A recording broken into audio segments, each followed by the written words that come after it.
Greetings and welcome. I'm Jimmy May, and on behalf of myself and Aaron Daly, I'd like to welcome you to this segment of the Good Legal Stories series. It's a corollary to the Good Stories movement sponsored by the Normandy Chair for Peace. It's an endeavor whose motto is, we will have peace on earth when we have peace with the earth.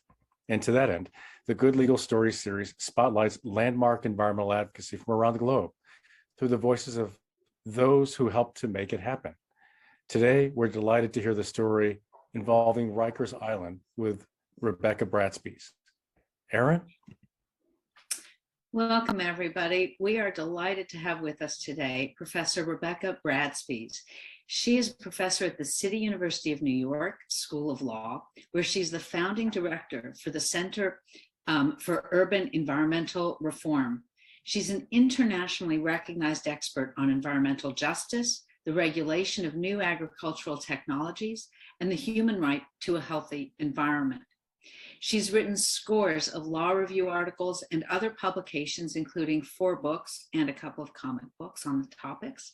Her most recent book, Environmental Justice, Law, Policy, and Regulation, is used in schools across the country.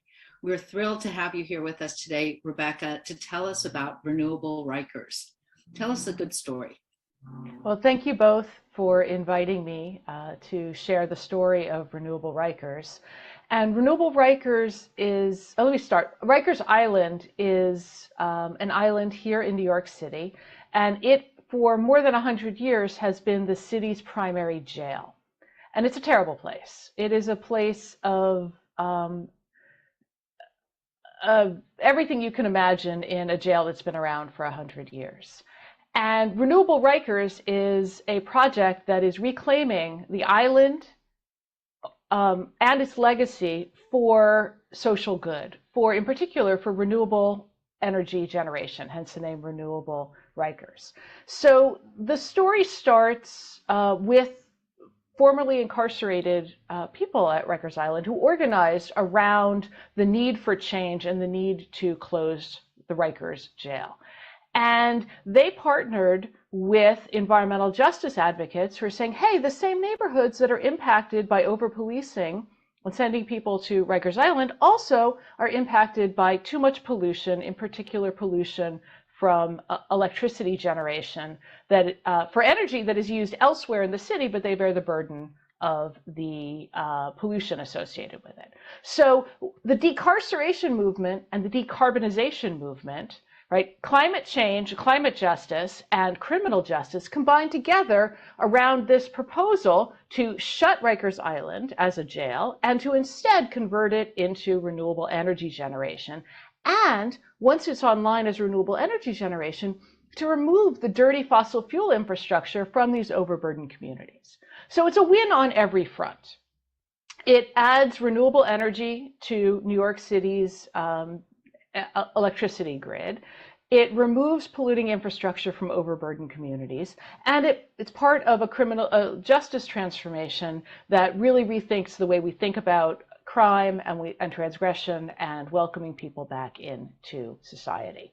So that's the plan.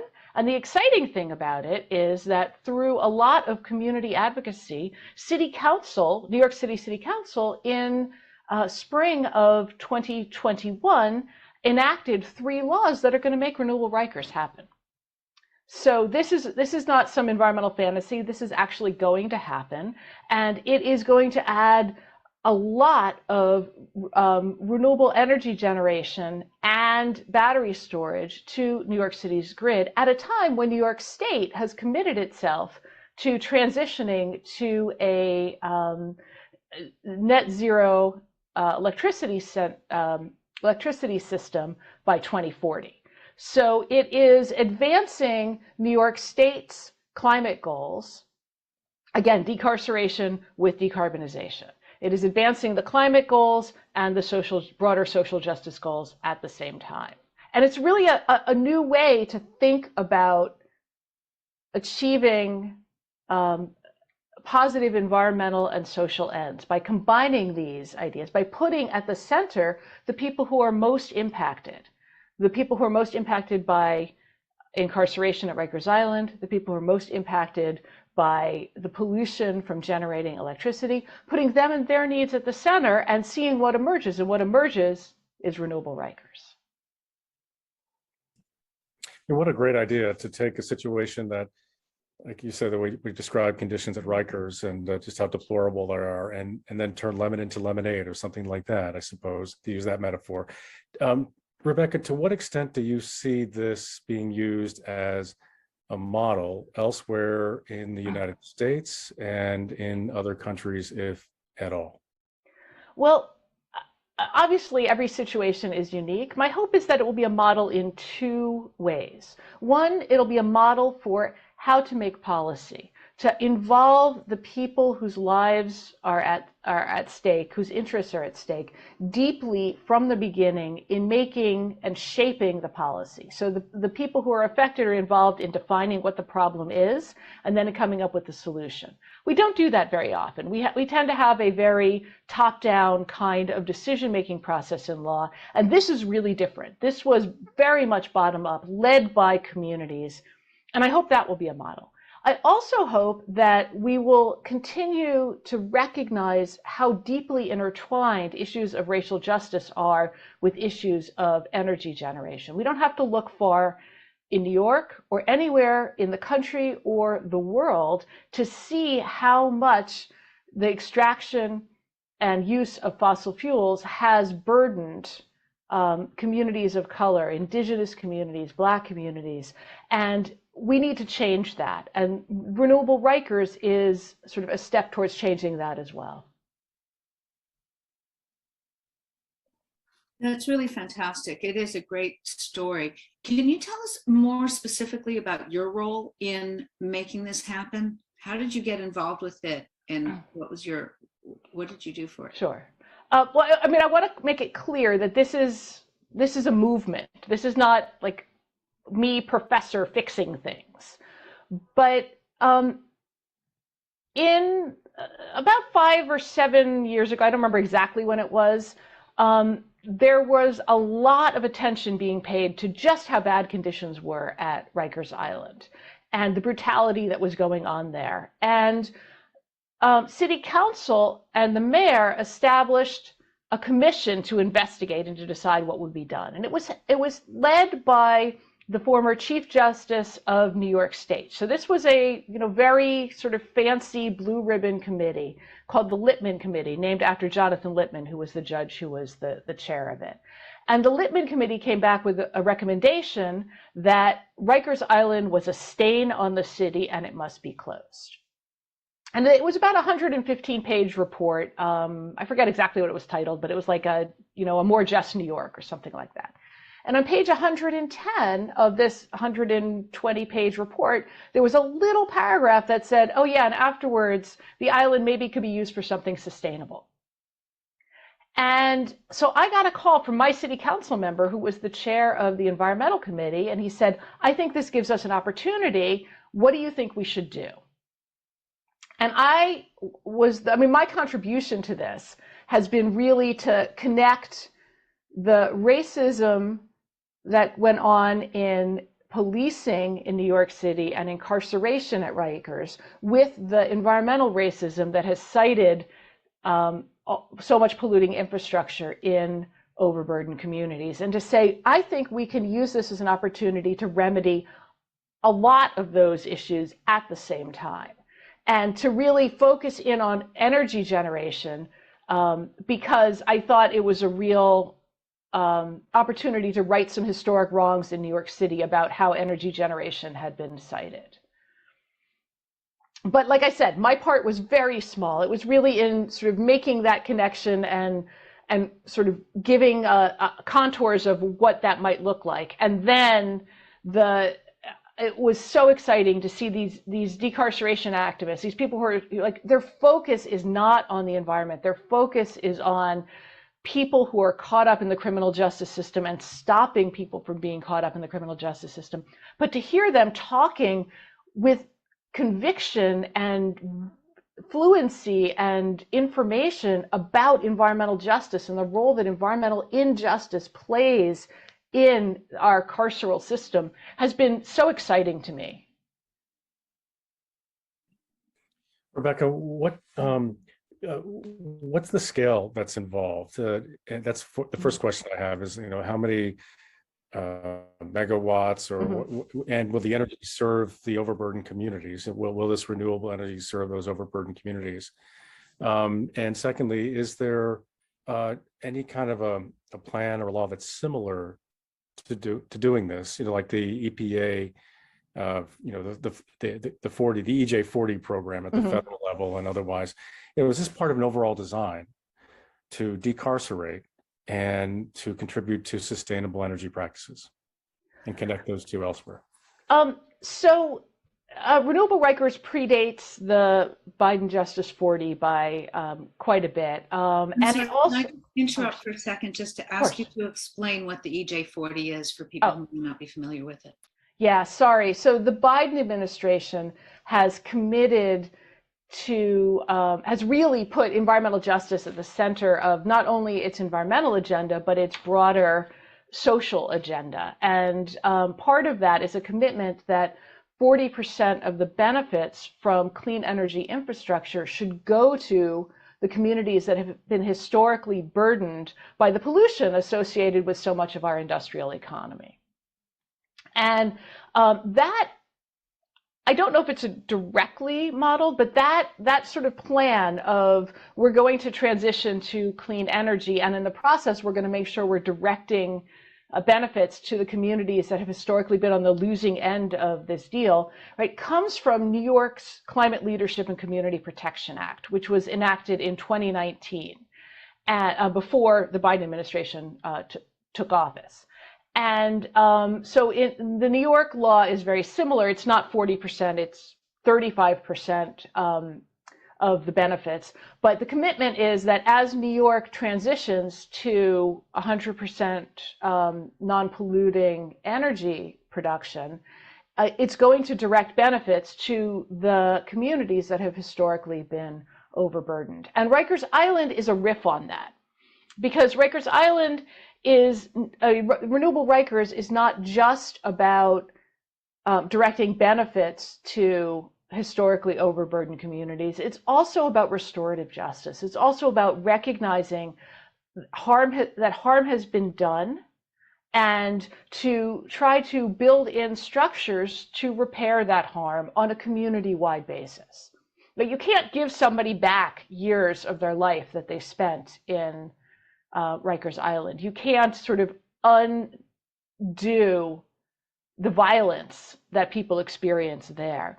But what you can do is sort of not only put investment into the communities that most of the people who went to Rikers Island came from, and that's only 5 neighborhoods in New York City, but you also can say, how can we use this opportunity at Rikers Island to improve the environment in those communities, to remove polluting infrastructure and replace it with green space or affordable housing or something that the community needs as a way of repairing the social bonds, not only within that neighborhood, but between that neighborhood and the rest of the city, and to really say that, to draw a line and say, this is something that we as a city are not going to let happen again.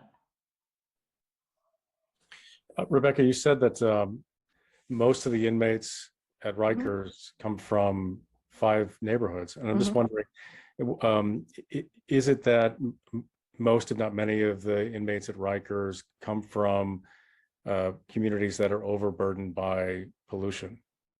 Yes, so New York City had this policy mostly under the Giuliani administration, but also under the Bloomberg administration, called stop and frisk, where the police would just stop people and frisk them. And they targeted intentionally young Black men and young Latinx men. And as a result, almost every single stop was fruitless from a law enforcement perspective, meaning that there was absolutely no reason to stop these people and nothing law enforcement related came out of it. But you stop enough people, you're going to find some stuff, right? So there were a series of neighborhoods, again, Black neighborhoods and Latinx neighborhoods, that were targeted for this kind of abusive over-policing. And so those neighborhoods are the place that the people who were at Rikers Island came from. Because quite frankly, in any neighborhood, if they had done this, they probably would have found some people, but they weren't stopping white people. They were only stopping people of color.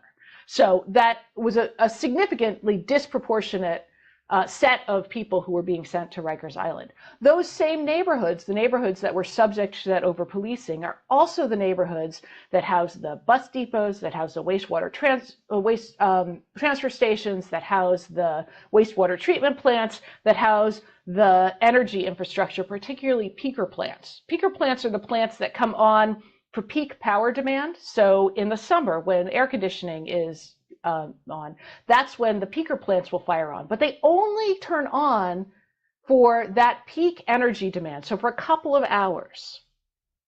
The startup and shutdown are the most dirty part, and these are very old plants in general across the city. So they're deeply polluting. Many of them predate the Clean Air Act. And again, they're all in environmental justice communities, many in these same communities that are subject to over-policing. And the connection between the pollution from these facilities and the health maladies that that kind of pollution generates, in terms of, particularly for young people suffering from asthma, right, has been well documented. We know that PM 2.5, one of the pollutants that's released anytime you burn fossil fuels, we know that ozone, we know that nitrous oxides, all of these are deeply related to asthma, not only asthma incidence, but asthma severity. And guess what's the biggest driver for kids missing days of school? Asthma. And guess what's the biggest predictor for who's going to wind up in the criminal justice system? Days missed from school. So you see this cycle creating itself, and then layered onto was this racist policing policy. And Renewable Rikers is about saying, we see that, we know that happened, and we are going to respond to it in a way that is restorative, in a way that sort of makes sure this never happens again, and removes those stressors from these communities so that the life potential for young people is much more positive. What a great story. And then, Rebecca, what's the end of this story? I mean, no story has a real end when it comes to these kinds of issues, I know, but what's at Rikers Island at the other end of this this story? So at the other end of this story, we have 14.6 megawatts of solar panel and 17.2.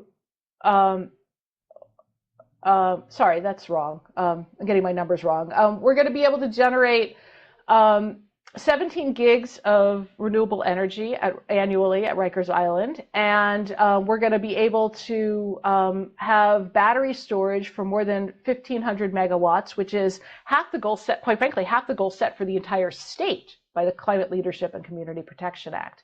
We're also going to have a monument there, and we're probably going to change the name because the name Riker is so, and when I say we, I don't mean me, right? I mean we, the city, are going to change the name to something to reflect the horror of what happened there, but also to imagine a new future, because the name Riker is soaked in pain at this point.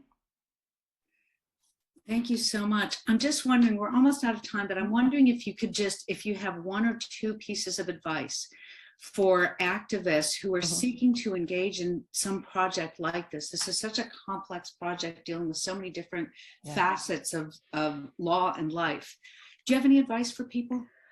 My biggest advice is ask for what you want. Like, don't self-censor and say, well, that's not reasonable. Let me ask for something I might be able to get.